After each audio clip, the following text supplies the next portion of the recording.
The forest that learned your name. No one in the village of Hollenbrook remembered when the forest first appeared on the maps. The elders claimed it had always been there, a dark green stain spreading across the northern hills. But the oldest documents showed only empty land, where it now stood. No one could explain why the trees grew so close together, their trunks twisted like arthritic fingers, or why birds refused to fly over it. The forest did not have an official name. The villagers simply called it that place. Children were warned about it before they even learned how to read. Hunters refused to enter it. Even the wind seemed to avoid it. But the most disturbing thing was not its silence. It was the rumors. People said, if you stepped too far inside, the forest would learn your name. And once it knew your name, it would start calling you back. Elias Weber did not believe in curses or superstitions. He was a surveyor from the city, sent to measure land for a proposed highway extension. When he first saw the forest, he laughed at the warnings. "Trees are trees," he told the anxious mayor. "They don't memorize people." The mayor did not laugh. "Just don't stay after sunset," he replied, "and if you hear someone calling you, even if it sounds like your own mother, you must not answer." Elias promised he would be careful, but he had already decided he would finish his measurements, no matter how long it took. On his first day, he walked only along the outer edge. The trees there were tall but ordinary enough, though their bark was strangely cold to the touch, as if they had never felt sunlight. He noticed something else, too. No insects, no birds, no sound, except his own footsteps. The silence pressed against his ears until he found himself talking out loud just to break it. "Just trees," he whispered again. On the second day, he went deeper. The sunlight faded quickly under the canopy. The branches above were so thick they formed a ceiling of knotted wood. His GPS began malfunctioning, its signal spinning wildly. His compass needle trembled like it was afraid. He marked several trees with orange tape to track his path. When he turned back an hour later, the tape was gone. At first he assumed someone had removed it as a prank, but when he looked closely, he saw faint grooves in the bark where the tape had been, as if the tree had slowly swallowed it. That was the first time he felt unease. That night he dreamed of trees standing around his bed, their branches bent low like they were listening to his breathing. In the dream, one of them spoke with dry, cracking voice. "Elias," it said, "we know you now." He woke up sweating and told himself it was just stress. On the third day, he went even deeper. That was when he found the first shoe. It was half buried in the soil, covered in moss. A child's sneaker. Inside it were tiny bones, perfectly clean. He did not report it. Instead, he placed it back where he found it, though he could not explain why. As he continued walking, he began to notice shapes carved into the bark of the trees. At first, he thought they were random scratches. Then he realized they were letters, names, hundreds of them. Some looked centuries old, grown over by layers of bark. Others looked fresh. He traced one with his finger. Matthias Kruger. Beneath it, another, Anna Vogel. Beneath that, dozens more, and then he found one still bleeding sap. Lucas Brandt, 1998. Elias felt the air grow colder. Missing persons, he whispered. He suddenly remembered how many disappearances the mayor had awkwardly avoided discussing. Then he heard it, a voice behind him, soft, familiar. Elias? He froze. The voice sounded exactly like his sister, Clara. She lived hundreds of kilometers away. Elias, where are you? He clenched his fists. Don't answer, he told himself. Don't answer. The voice came again, closer this time. Eli, please. He started running. Branches clawed at his jacket as if trying to hold him. He didn't stop until he burst out of the tree line into open daylight. That evening, he packed his equipment. He told the mayor he had enough data and would leave in the morning. The mayor looked relieved, but not surprised. "Did it speak to you?" he asked quietly. Elias hesitated. Then he nodded. The mayor simply said, "It always starts with someone you love." Elias barely slept. Around 2:13 a.m., he woke to a faint tapping on his window. Tap, tap, tap. At first he thought it was a branch. But his room was on the second floor. There were no trees nearby. The tapping continued. Then he heard his name again, not from outside, from inside the walls. Elias. He covered his ears. Elias. The voice sounded closer now, like it was inside his skull. "You forgot something."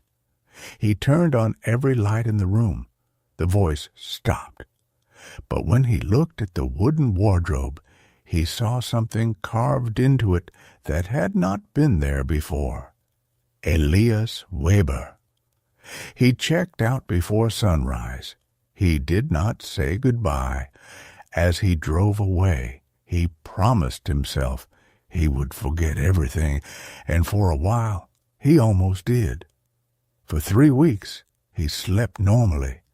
For 3 weeks he told himself he had imagined it. Then he began hearing footsteps behind him when walking home at night. Slow, patient, matching his pace. When he stopped, they stopped. When he turned around, no one was there. Then came the smell, damp earth, rotting leaves, pine sap. The smell of the forest followed him everywhere. His apartment plants began to die. Their roots turned black. One morning he woke to find dirt on his floor, leading from his front door to his bed, as if someone with muddy feet had stood watching him sleep. That same day he received a package with no return address. Inside was a strip of orange survey tape. He burned it immediately. That night the smoke smelled like wet bark. Then the dreams returned. This time he was not outside the trees. He was buried among them. He could not move. Roots wrapped around his arms and legs like veins. He tried to scream, but dirt filled his mouth. Above him, faces formed in the bark, hundreds of faces, mouths opening and closing silently, and from all of them at once came a whisper. "Stay." He woke with scratches on his arms, real ones, soil under his fingernails. He stopped sleeping. A week later, he heard Clara's voice again, this time from his phone. He answered before thinking. "Hello?" Silence. Then a faint wooden creaking sound, like trees swaying. Then a whisper. "Come back." The call ended. Clara later confirmed she never called. Elias began researching the land where the forest stood. Old records showed something disturbing. Before the trees, there had been a settlement there in the 1600s, a village erased from history after a winter where everyone reportedly vanished. No bodies found, only their houses left standing, and in the center of the abandoned village, according to one priest's journal, a circle of black saplings growing where the church once stood. The priest wrote one final entry before disappearing himself. The trees repeat our prayers at night, but they say them wrong. Elias tried to ignore it, but then he noticed something on his arm while brushing his teeth one morning, a faint line under his skin, like a splinter, except it moved, slowly, growing, branching. By evening there were several dark lines spreading like roots beneath his flesh. The doctor said it was probably a rare fungal infection. The medication did nothing. The lines kept spreading. Then one morning he woke up and found a word formed by the lines across his forearm. Stay. That was the day he realized he would have to go back. He drove without telling anyone. The mayor looked heartbroken when he saw him. "It called you," he said. Elias nodded. "Can I stop it?" The mayor hesitated too long. Finally, he said, "No one who hears their name escapes forever." Elias entered the forest at noon. He walked without marking his path this time. It did not matter. The forest already knew where he was. The deeper he went, the more the trees seemed to lean inward, watching, listening. He began hearing whispers layered under each other, names, thousands of names, some crying, some laughing, some begging. Then he reached a clearing he had never seen before. In the center stood a massive tree unlike the others. Its trunk was wider than a house. Its bark looked almost like fused human forms. Arms, faces, rib cages, all stretched and blended into wood, and carved into its center, fresh and deep, was his name, Elias Weber. The bark around it was still wet. He touched it. The tree pulsed like a heartbeat. Then the ground behind him shifted. Roots rose like snakes, wrapping around his ankles, his wrists, not tight, just enough to hold him. A voice came from the tree, not loud, not threatening, gentle, like a teacher correcting a child. "You came back." Elias tried to pull free. "What are you?" The tree seemed to consider the question. Then it answered, "We are what remains." Faces emerged slowly from the bark around his name, some skeletal, some fresh, all watching him. One spoke. "It doesn't hurt after a while." Another said, "You forget being alone." Another whispered, "We are never lonely now." Elias screamed and pulled harder. The roots tightened slightly, not to hurt, just to reassure. "Why?" he shouted. "Why do you take people?" The tree answered, "We do not take, we keep." "From what?" The pause lasted a long time. Then, "From being forgotten." The roots began pulling him closer, slowly, patiently. "Every name spoken becomes part of us," the tree continued. "Every memory becomes a ring in our growth."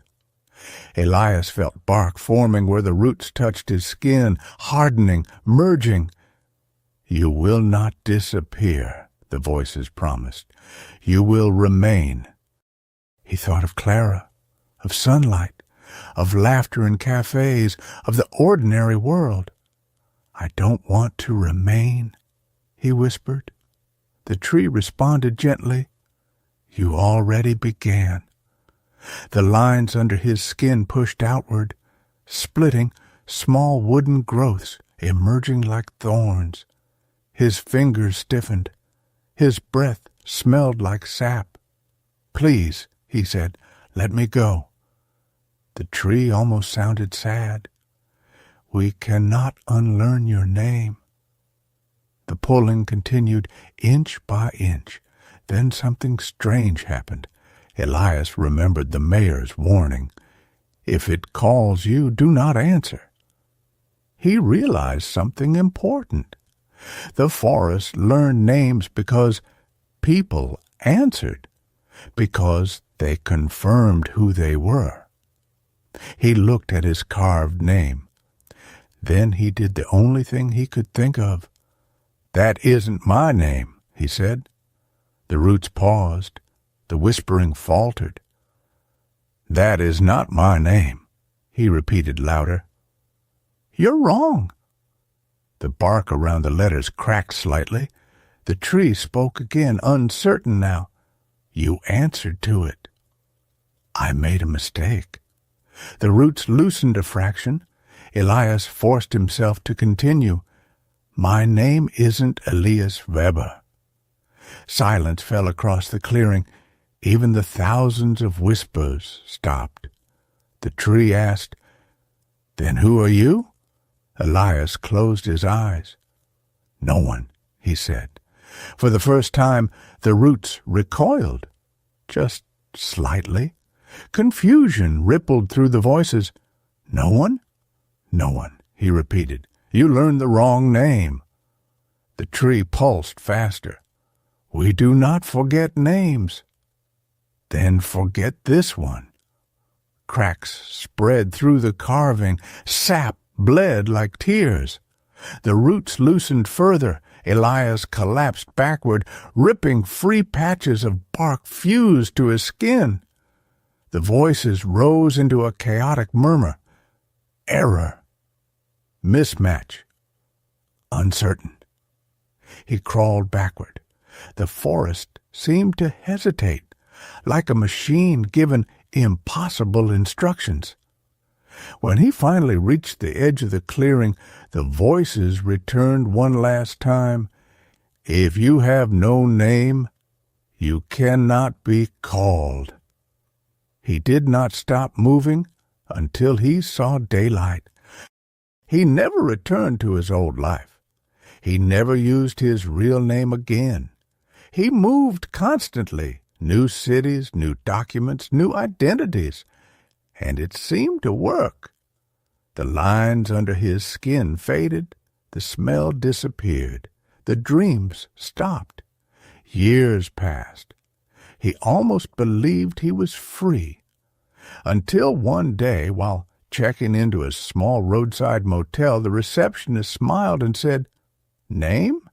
He hesitated, just for a second. Too long. "Sir?" she asked again. Without thinking, without planning, he answered automatically, "Elias." The lights flickered.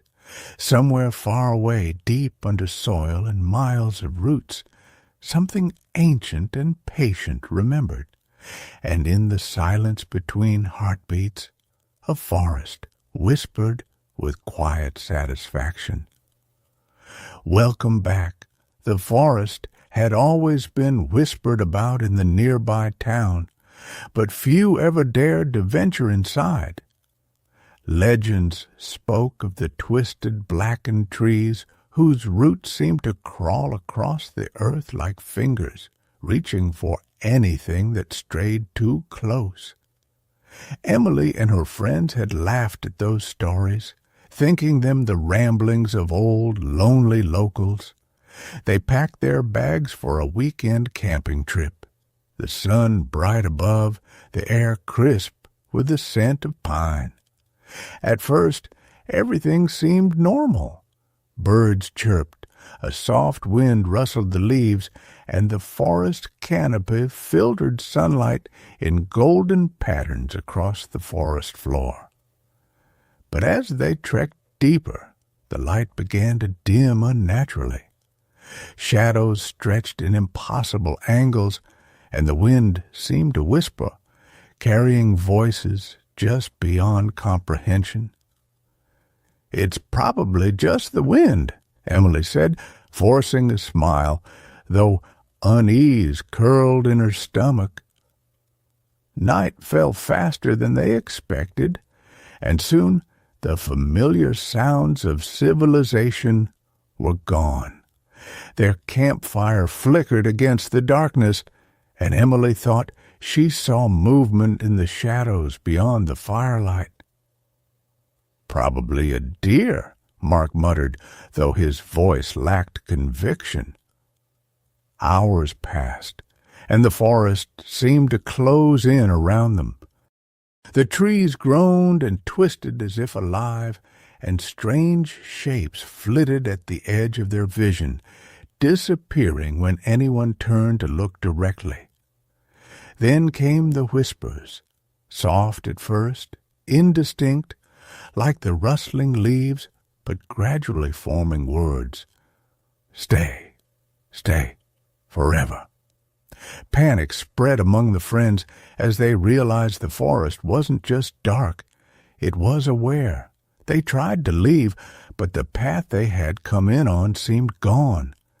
Each step they took led them deeper into a labyrinth of gnarled trunks and tangled undergrowth. The receptionist didn't react. She simply typed the name into her computer, handed him a key, and said, "Room 12. But Elias felt it immediately. That same cold pressure in his ears, that same impossible silence, like sound itself was holding its breath. He almost corrected himself, almost said it was a mistake, but fear of looking strange kept him quiet. He took the key and walked to his room. The hallway smelled faintly of cleaning chemicals, but underneath it, something else. Damp wood. He froze. No, he told himself, not possible. Inside the room, everything looked normal. Cheap paintings, a buzzing ceiling light, a bed that looked like it had been replaced sometime in the early 2000s. He locked the door, checked the bathroom, checked under the bed. Nothing. Still, he did not sleep. At around 3:07 a.m., he heard it, a soft, dragging sound outside his door, like something being pulled across carpet. Then 3 slow knocks, not loud, not aggressive, just patient. Knock, knock, knock. He didn't move. His heart beat so hard he thought it might answer for him. Then came a voice from the hallway, soft, dry, familiar. "Elias, we found you." He squeezed his eyes shut. "Do not answer." The handle moved slightly, not opening, just testing, like someone confirming he was really there. Then silence. Morning came. Nothing looked disturbed. He convinced himself he imagined it. He checked out immediately. When he reached his car, he noticed something that made his stomach drop. On the dusty rear window, written with what looked like a finger dragged through moisture, was one word: stay. He drove for hours. No destination, just distance. That night, he stopped at a gas station to buy coffee. The cashier looked at him strangely. "You okay, man?" Elias forced a smile. "Yeah." The cashier hesitated. "Weird question, but were you just outside?" "I just walked in." The cashier frowned. "Huh. Why?" The cashier swallowed. "Because I could swear I saw someone standing behind you at the window a second ago." Elias did not ask more. He left the coffee untouched and drove again. The following days brought small things, manageable things. A wooden splinter appearing on his pillow.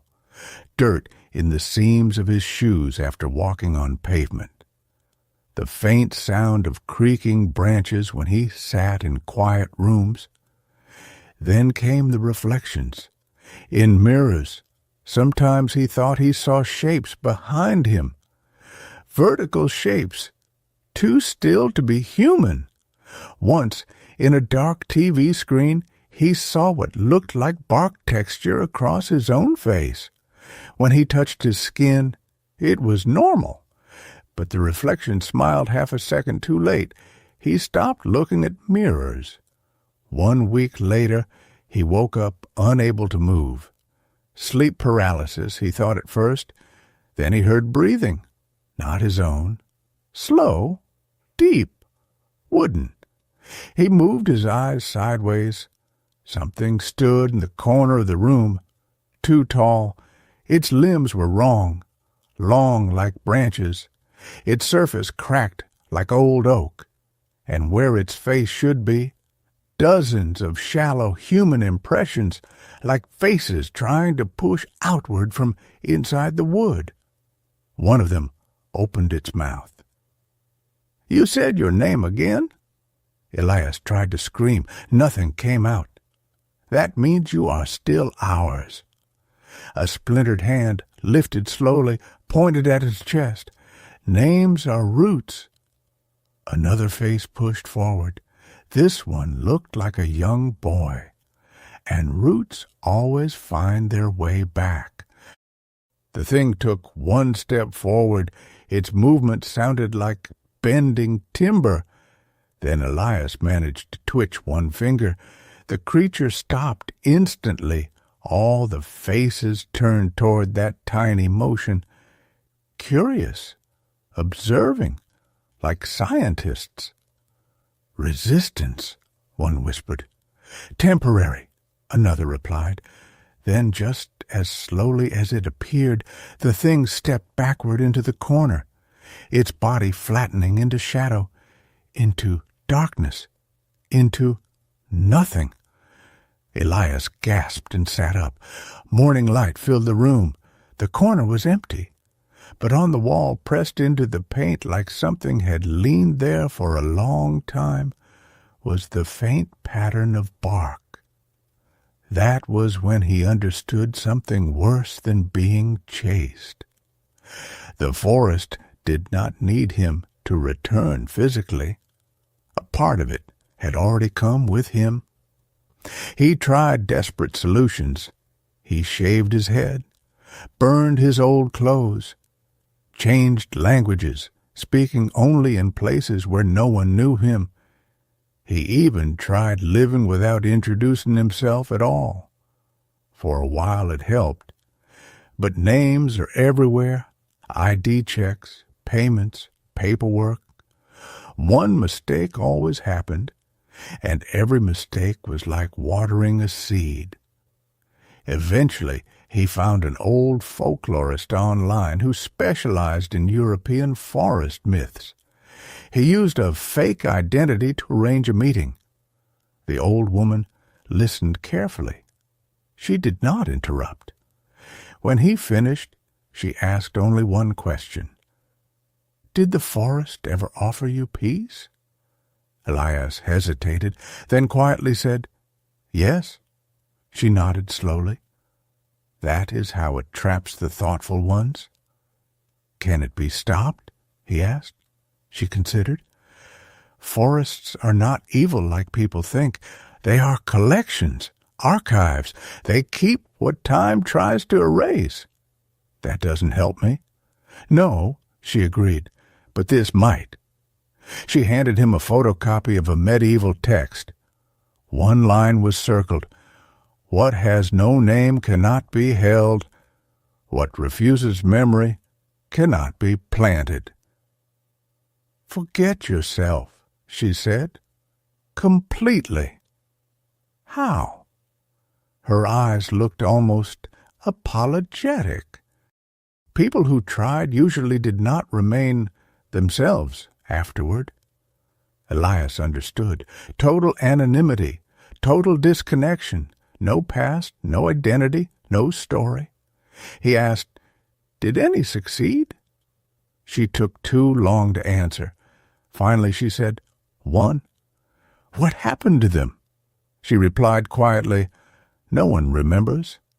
He tried anyway. He destroyed old photos, deleted records he could access, stopped contacting Clara to protect her. Each step felt like cutting pieces off his own existence. Months passed. The presence faded again. The sounds stopped. The smells stopped. His skin healed. Hope returned. Then on a cold autumn evening, while walking through a crowded train station, he heard two teenagers arguing behind him. One said casually, "Bro, imagine forgetting your own name." The other laughed. "Then you'd basically be nobody." Nobody. The word hit him like ice water. For a moment he felt relief. Maybe that was the answer. But then he heard something else, very faint, very deep, like roots shifting under continents, a whisper traveling through the bones of the earth. Nobody is still a name. Elias felt something inside his chest sink. That night he dreamed again, not of being trapped, not of being chased, but of standing among the trees willingly, calm. The voices were not threatening. They sounded welcoming. "You are tired," they told him. "You can rest." He almost believed them. He almost stepped forward. Then he noticed something new. New names were appearing in the bark. Modern names. Recent dates. The forest was still growing, still learning, still hungry. He asked the voices in the dream, "Do you ever let anyone go?" The answer came like wind through dead leaves. Why would we release what time will destroy anyway? He woke with tears he didn't remember crying. Years later, far from Hollenbrook, far from any map that showed that forest, a hiker would report something strange in a completely different country. A patch of trees growing too close together. No birds. No insects. Names faintly visible in the bark. Experts would call it coincidence, fungal patterns, psychological projection. But one name would appear there before any missing persons reports. Faint, fresh, as if recently carved. Elias. And beneath it, space left for a last name that the forest was still patiently waiting to confirm. Because forests, unlike humans, have endless time. And somewhere, in the quiet spaces where people absent-mindedly introduce themselves, something ancient still listens, waiting for you to say your name out loud.